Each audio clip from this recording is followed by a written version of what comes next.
मैं उसको आंसुओं से लिख रहा हूँ, मैं उसको आंसुओं से लिख रहा हूँ कि मेरे बाद कोई पढ़ ना पाए। हेलो दोस्तों, कैसे हैं आप? मैं हूँ इशिका जैन और आप सुन रहे हैं सोल्स ट्यून। ये जो भी मैंने शेर सुनाया ये लिखा है वसीम बरेलवी साहब ने कि मैं उसको आंसुओं से लिख रहा हूँ कि मेरे बाद कोई पढ़ ना पाए। कितना खूबसूरत शेर है ये। तो आज मैं उन्हीं की 2 किता सुनाने वाली हूँ। किता 4 लाइंस की पोएट्री होती है और मैं उनका मतलब भी समझाऊंगी, तो पेश करती हूँ। दर बदर सर झुकाए फिरता है आरजी इख्तिदार की खातिर, दर बदर सर झुकाए फिरता है आरजी इख्तिदार की खातिर, कितना मजबूर होके जीता है आदमी इख्तियार की खातिर। इसमें वसीम साहब क्या कह रहे हैं कि दर बदर सर झुकाए फिरता है। दर बदर यानी हर फेज में, हर लाइफ के फेज में एक स्टेप के बाद एक स्टेप पे सर झुकाए फिरता है आदमी यानी कॉमन मैन, वुमेन, कोई भी। तो एक कॉमन मैन हर समय सर झुकाए फिरता है, किस लिए? आरजी इक्तिदार की खातिर। आरजी मतलब टेम्पररी और इक्तिदार यानी पावर। तो टेम्पररी पावर की खातिर आदमी सर झुकाए फिरता है, कितना मजबूर होके जीता है आदमी इख्तियार की खातिर। इख्तियार यानी पावर का ही एक सिनोनिम, जैसे कंट्रोल या फिर इन्फ्लुएंस, अथॉरिटी।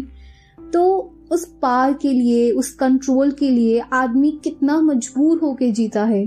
अब जैसे एग्जाम्पल ले लीजिए कि अगर आपके सामने कोई ऐसा है जिसकी पावर आपसे ज्यादा है, सपोज आपका बॉस, तो आप उसके सामने झुक के चलोगे क्योंकि आपको एक लालच रहेगा कि आगे जाके मेरे को एक पावर मिलेगी, कि अगर मैंने अभी कुछ बोला तो गड़बड़ ना हो जाए, तो बात बिगड़ ना जाए, जो पावर मुझे मिलने वाली है, इसलिए अभी सर झुका के सुन लो जो सुनना है, ताकि वो पावर आगे जो मिलने वाली है वो मेरे हाथ से ना चले जाए।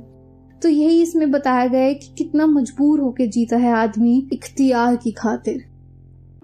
और दूसरा किताब वसीम जी का ये है, खत्म कब हो ये कुछ नहीं मालूम, खत्म कब हो ये कुछ नहीं मालूम, हर नफस पर है मौत का खतरा।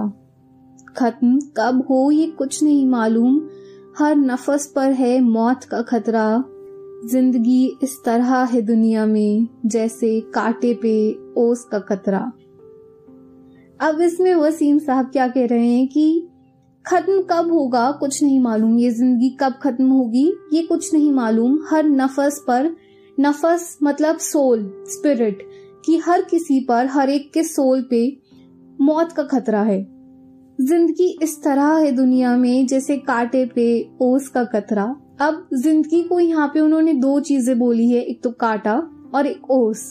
तो अब कांटा क्यों है? क्योंकि जिंदगी वही आसान नहीं है, हर किसी की लाइफ में प्रॉब्लम्स है, चुभन है, उतार चढ़ाव है, तो इसलिए उसे कांटे का नाम दिया है। पर ओस का कतरा क्यों बोला गया है? क्योंकि ओस जैसे एक ठंडक देती है, एक खूबसूरती ले आती है मौसम में, तो ऐसी ही जिंदगी हमारे ठंडक देती है, हमें एक खूबसूरती ले आती है। तो इसलिए ये कांटा भी है और एक ओस भी है, खुशी भी है, दुखी भी है।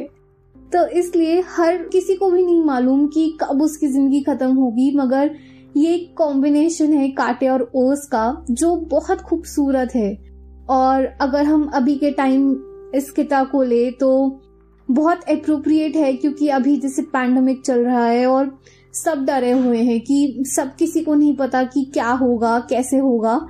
तो क्यों ना हम सब भुला के अभी इस पल को जिए, अभी जो चल रहा है, ये जो कांटा और ओस जो चल रहा है, क्यों ना हम उसको जिए और सब भूल जाए कि हमें नहीं मालूम कब खत्म होगा ये, तो अभी को जीते हैं।